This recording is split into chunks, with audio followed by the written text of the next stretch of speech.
ফোনে কারোর সাথে কথা বলার সময় আপনাকে আরও সতর্ক হতে হবে।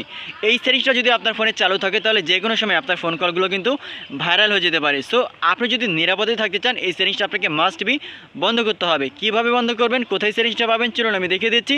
ভিডিওটি টাইমলাইনে শেয়ার করে রাখুন, যে কোনো সময় কাজে লাগতে পারে। তো ফার্স্টে ফোনে সেটিংস ওপেন করবেন, এরপরে নিচের দিকে একটু স্ক্রল করলে দেখতে পাবেন গুগল নামের একটা অপশন, আপনি গুগলে ক্লিক করবেন। এরপরে আপনার জিমেল বা গুগল অ্যাকাউন্ট দেখতে পাবেন, ডান পাশে একটা অ্যারো আইকন থাকবে, আপনি এই অপশনে ক্লিক করবেন। এই অপশনে ক্লিক করার পরে গুগল অ্যাকাউন্ট লেখা থাকবে, আপনি গুগল অ্যাকাউন্টে ক্লিক করবেন।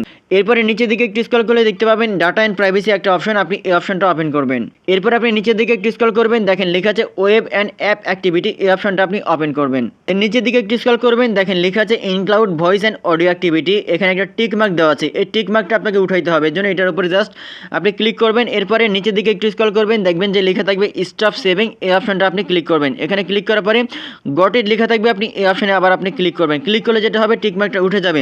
এখানে যদি টিক মার্ক যদি সিলেক্ট করা থাকে তাহলে আপনি ফোনে যার সাথে কথা বলেন না কেন আপনার সমস্ত কথাগুলো কিন্তু গুগলে অটোমেটিক রেকর্ড হয়ে সেভ হয়ে যাচ্ছে, যে কোনো সময় কিন্তু ভাইরাল হয়ে যেতে পারে বা ফ্লাশ হয়ে যেতে পারে। এই জন্য অবশ্যই এই সেটিংসটা আপনারা এখান থেকে তুলে রাখবেন বা এখান থেকে আপনারা আনসিলেক্ট করে রাখবেন। ভিডিওটি সো মাচ ইম্পর্টেন্ট, আপনার টাইমলাইনে শেয়ার করে রেখে দিন, যে কোনো সময় কাজে লাগতে পারে। ধন্যবাদ।